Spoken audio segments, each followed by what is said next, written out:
Okay, so 10-7 notes. We're going to be talking about arcs and angles, and we're going to be discussing when they are formed by when chords and secants and tangents intersect. Okay, so there's three different scenarios. You can have chords, secants, and tangents intersect inside the circle, like this figure number 1. You can have them intersect on the circle, like figure number 2, and then outside the circle in figure number 3. Okay, so let's talk about interior intersections. So inside the circle intersections. Okay, so if you read this right here, it says if two secants or chords intersect inside a circle, then the measure of the angle formed is equal to half the sum of the measures of the intercepted arcs. Okay, so angle 1, this is an intercepted arc, and this is an intercepted arc. So angle 1 is equal to half of the measure of AD arc plus arc BC. So it's AD plus BC basically divided by 2. It's the average of the two. Okay.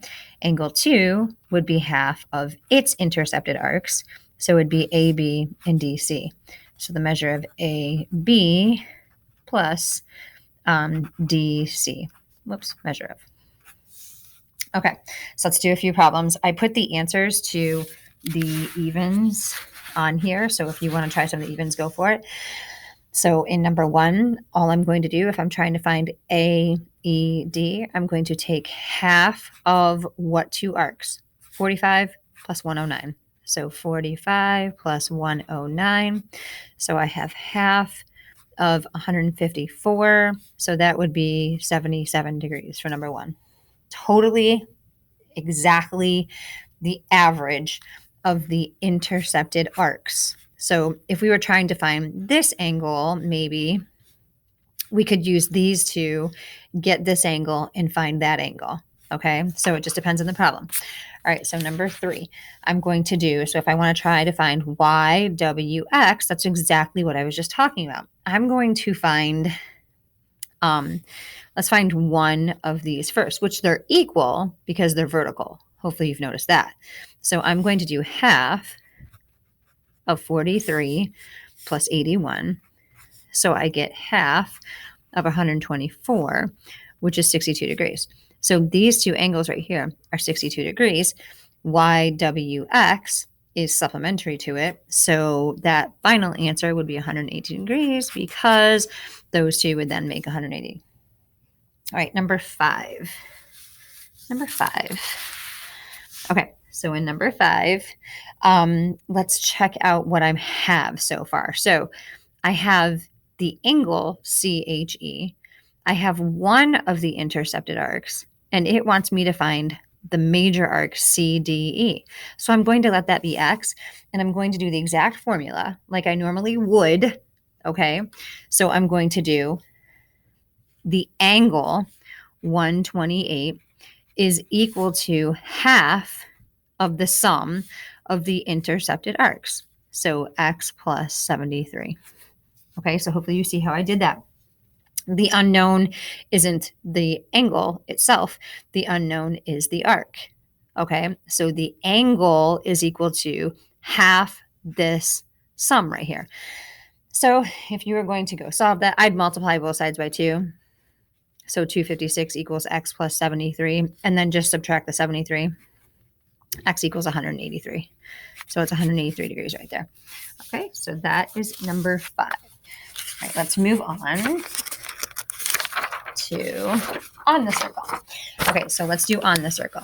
So on the circle is exactly like kind of like an inscribed angle. So if a secant and a tangent intersect at the point of tangency, then the measure of each angle formed is equal to half the measure of its intercepted arc. Okay, so angle 1 right here is just equal to half of its opening arc, basically. Arc A, B.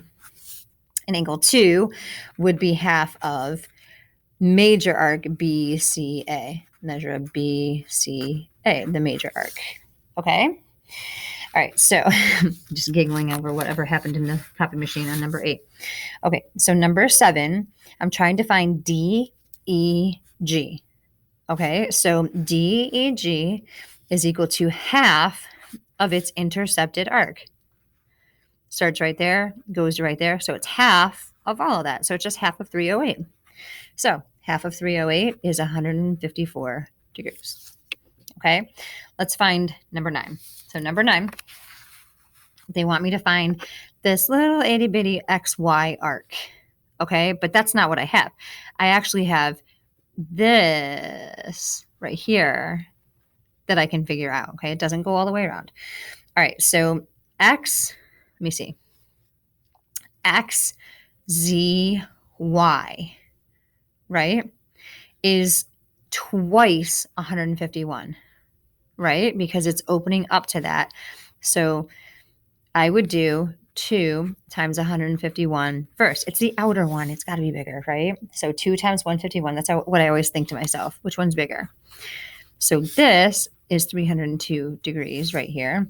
So XY is leftover. So we need 360. So XY is 58 degrees. Okay.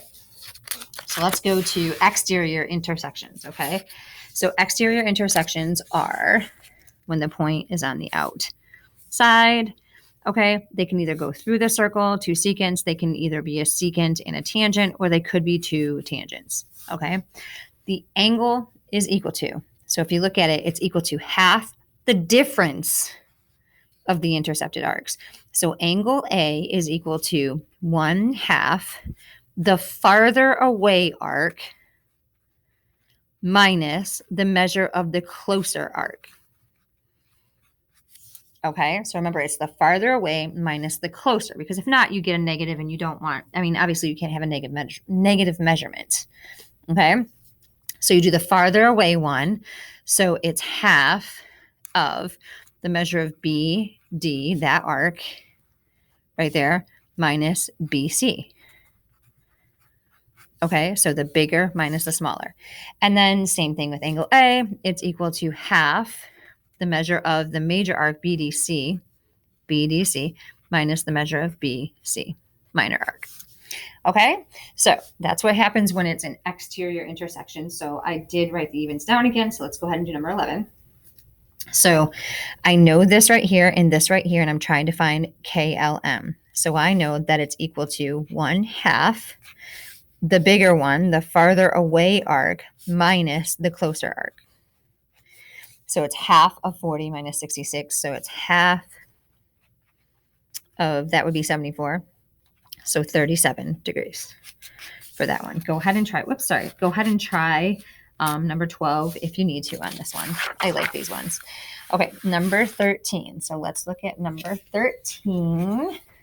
Number 13 is, I have the angle. I don't know this. I'm sorry, I know this. I don't know this, right? So 40 is equal to half of the difference between these two arcs, X minus 75. Okay, and then you can just go ahead and solve this, multiply both sides by 2. So 80 equals X minus 75, and X equals 155. So it's 155 degrees right there.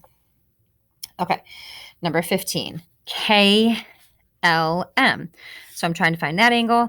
I do this minus this divided by 2. Okay, so I do half of 135 minus 33. So half of 102 is 51 degrees for that one. Okay, last one. Nope, not last one. Okay, so this one, if I'm going to find arc EF, I need to find this one first, because this is the one that is related to this opening right here, this secant and tangent. Okay, so this secant, tangent, this I have to find first, and then I can find the leftover from 360. Okay, so let's do for number 17.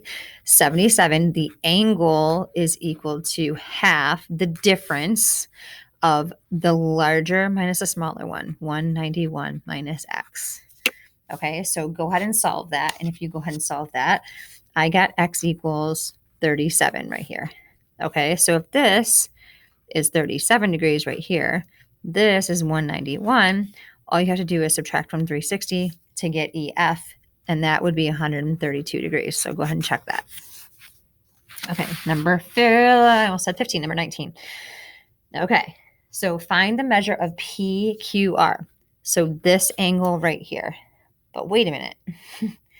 All I see is that I know that this is 313 degrees. I can't do this. I have two unknowns. That's what kids tell me. Okay, but wait a second. You actually don't have two unknowns. If you have 313, how much more is this arc right here to get to 360? You actually do know it. Okay, so this is actually easier than you think. I just didn't give you everything. Okay, so it's half of 313 minus 47, that angle is. Okay, so half of 266 is 133 degrees. Okay, so now let's go to and do some algebra with these. Okay, so let's talk about the algebra part of it. Okay, so I'm just going to set up equations. I don't think we need to solve the equations, but I am going to set them up. I'll set up I guess I set up the odds. Okay, so let me get this on here. And then you can solve them if you want to. I'll just write down what the answer for x is, but you don't necessarily need to. Okay. All right. So 3x plus 23 is equal to half of its intercepted arcs, right? Half of 75 plus 55. Okay. So 3x plus 23, half of that, you go ahead and solve that, and you should get x equals 14 for that one. I'm really not concerned about you being able to solve the equations. Okay. Obviously. Number 3. So number 3 is the arc, and it's half its intercepted arc. It's kind of like an inscribed angle. So 6x minus 38 equals half of 140, 70 degrees. And we would go ahead and solve that. Number 5. So number 5, let's see. So 7x minus 1. So it's always the angle. 7x minus 1 equals half. Now that it's like this, it's a difference, remember? It's half of 161 minus 65. Okay, and if we went and solved that one, that would be x equals 7. Oops, I forgot this one. This one's x equals 18 if you're curious. All right, so number 7. If CB is 5x plus 41 and AD is 7x minus 19, and AED equals, what does it say? Oops, 89 degrees. Find the measure of AD. So all you have to do is set up your equation. So it is 89 equals half of, now since it's on the inside, remember, it's the sum of the two. When it's on the outside, it's the difference of the two, larger minus smaller. Okay, so inside is sum. So 7x minus 19 plus 5x plus 41. Okay, and if you were solving that one, you'd get x equals 13, but you'd have to plug it in to right there, and you get that arc AD is equal to 72 degrees. So that measure is 82 or 72 degrees. Okay, number 8. All right, so number 8. Okay, so JM is 10x plus 9, and L is 28x plus 17, and angle NKL equals 16x plus, what is that? 19. Okay, so this intersects inside, so it is addition, and it's kind of a long equation. So let's do the angle. So 16x plus 19 equals half of these two added up. So 10x plus 9 plus 28x plus 17. Okay, so if you solve that, you would get x equals 2, and then plug it in, and the measure of NKL would be, I don't even know, where is it? I didn't even do it. I totally forgot to do it. I just got x equals 2. Okay, but I know you can fill that in, so don't worry about it. Okay, so let's go to number 9. Okay, so number 9, BED, so BE to D is 15x minus 47, and BD is 9x minus 1. Find CBD. Okay, so for number 9, I know how to get x. This one's crazy. You know how to get x. 15x minus 47 plus 9x minus 1. That's all the way around. That equals 360. Okay, so I get x equals 17. So now that I have x, what do I do with that to get this angle? Angle CBD right there, not the arc, the angle. Okay, so I'm going to take 17 and I'm going to plug it in to the arc. Okay, so arc BD, because that's related to this. So 9 times 17 minus 1. So I get 152 degrees right there. So this arc is 152 degrees. So how much is angle CBD? Half of 152. Okay, so it's 76 degrees is our final answer right there. Okay, so I'm going to go ahead and set up, let's set up number 12. Okay, so let's set up number 12. Let me get it in there. All right, so DA is 23x minus 14. DA, 23x minus 14. And DB is 9x minus 4. And DCB is 5x plus 11. Okay, it's on the outside, so it's a difference between these two. So be very careful. Okay, so the angle equals 5x plus 11 equals half of the bigger one minus the smaller one. So watch what I write. Minus 9x plus 4. Okay, does everybody understand why I did minus 9x plus 4? You have to subtract all of that. So it changes that sign and that sign. Okay, so again, if you were going to go ahead and solve that, you get x equals 8, but we don't need to do that right now. Okay, let's do another one like that. So for number 13, QTS. Okay, so angle QTS. Oh, arc QTS, I'm sorry. 6x plus 23, 16x plus 23. This arc is 7x plus 15. Angle QRS is 5x minus 3. Same setup. The angle is equal to half the difference of the larger minus the smaller. Okay, so be very careful about those signs in these two. All right, so you need to do, we are all set. Let's do the odds on 10.7. Okay, good luck on it.